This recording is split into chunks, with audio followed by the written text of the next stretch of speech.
দুঃখিনী মা, মায়ের কান্দন একটু জোরে, যাবজ্জীবন রে সখী স্ত্রীর কান্দন, কি স্ত্রীর কান্দন 2 দিন 2.5 দিন পরে থাকে না, 4 দিন পরে বলে আমারে আবার বিয়ে দিবি, নিষেধ আমি করব না, স্বামী ছাড়া থাকতে পারবো না রে দয়াল, ও বন্ধু নবাইরা সাইজ করে বিয়া দাও, আর আমি তো স্বামী ছাড়া থাকতে পারবো না। দুনিয়ার যে পুরুষরা মা বাপরে মানা ভাত না দিয়া ওরে স্ত্রীর মা বাপকে স্বামীকে মানুষ কইরা, ও দয়াল নিজের আপন ভাই বোনকে দূরে রাখা এমন শয়তানি কেউ কইর না। জনম দুঃখিনী আমার গর্ভধারিণী মা, জনম দুঃখিনী মা, আমার মা মেহেরন্নে যায় গেলি কইরে,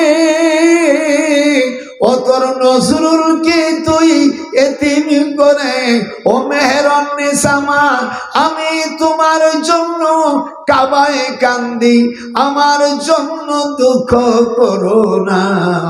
নজরুল কয় আপন মা বাপকে কেউ ভুলিয়া যাইও না, হাত উঠাও, কেউ মা বাপরে ভুইলা যাইও না। আমার বইয়ের মধ্যে আছে নবীকে যদি দেখেন 100 টাকায় কি হবে, একটা বই নিয়ে যাও, আমার দুরূদ পড়লে আমার নবী কি যদি স্বপ্ন দেখো, আমার মা বোনেরা একটা বই নিয়ে যাও 100 টাকা দিয়া।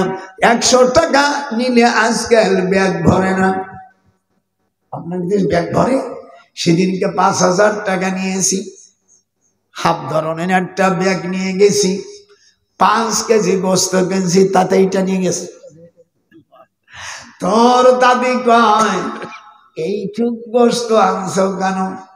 আমি বললাম শোনা বাকি এইটুক খান, এইটুক টাকা কামাই করতে আমার 12টা বাজিয়ে যায়, তুমি থাকো রাত্রে একা একা, আর আমি কাঙ্গালের মতন ঘুরি সভা করে করে, সেই কটা টাকা আনছি, এতে কি তোমার পেট ভরে না সখী? এতে কি তোর পেট ভরে না? আর তারে কইকে লাভ কি? আগে আমরা 20 টাকা 30 টাকা গরু গোস্ত কিনছি, আর এখন এই লাগে একটু টাকা। খাসির গোস্ত কিনতে গেলে আরো বেশি লাগে। খাসির গোস্ত বেড়ায় 1 বছর খাই না, সেদিনকে এক জায়গায় দিয়েছিল একটু, আর দুঃখের জ্বালা একজনকে দিয়ে মনের দুঃখ কলাম না, তো দাদি কাজ কি করলে মানে সেনা পাখি থাক, দেখলাম কি যে একটু তার গালে দিয়ে আমার গাল নষ্ট করতে রাজি নেই, গালটা ভরে যদি একটু সাবান দিই, সেটা যদি সাবানের ভিতরে যদি মজা না লাগে, চাইতে যে বউ, যে নারী যাদের কল্যাণ নারী দয়াল, ওই পুরুষের বিদেশে থাকা ভালো, আর খাটো জুতো যাদের আছে ওদের জুতো না পাও দেওয়া ভালো। হাত উঠান, যার কল্যাণ নারী তার বিদেশে থাকা ভালো, আর যার ছোট জুতো তার জুতো না পরা ভালো। আমার এই কথাটা একটু মারহাবাও তো দিলি না?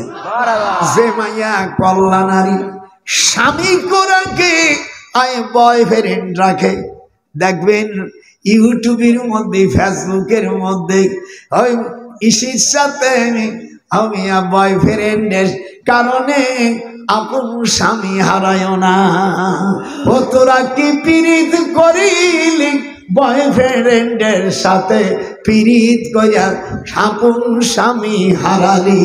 যেরকম এর মধ্যে আর একটা কথা কয়, তখন পীর মানুষ বলতে পারতেছি, সব জানি কি হয়েছে এখন এখনো আসে না, কি এর বা কালকে আনবা নাকি নিয়ে আপনারা নামাজ শুরুতে বসেন, ইনশাল্লাহ চলে আসবে। না ভাই বসুক, ইনশাল্লাহ। আমি সবচেয়ে বড় দেখছি যতগুলো লোক ঢুকছেন আজকে মনে আওয়াজ লাগে গেছে, কি লেগে গেছে না? সব বলবি দাদা অনেক দিন পরে আসছে, 30-32 বছর আগে দাদা আগের চেয়ে আরো তেজি হয়ে গেছে।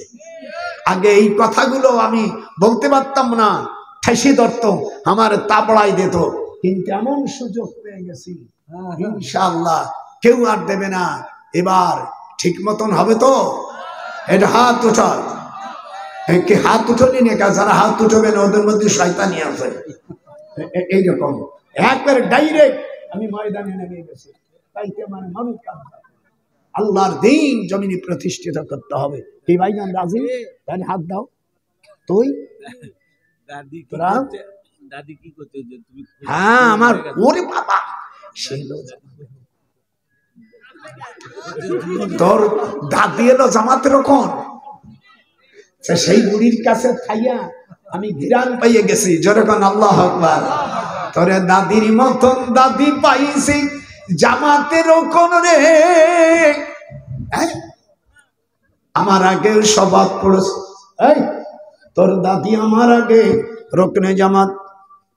আমার শ্বশুর আল্লামা মতিউর রহমান নিজামীর উস্তাদ, আল্লামা মতিউর রহমান নিজামী পাবনা জেলার শিবপুর ফাজিল মাদ্রাসার ছাত্র।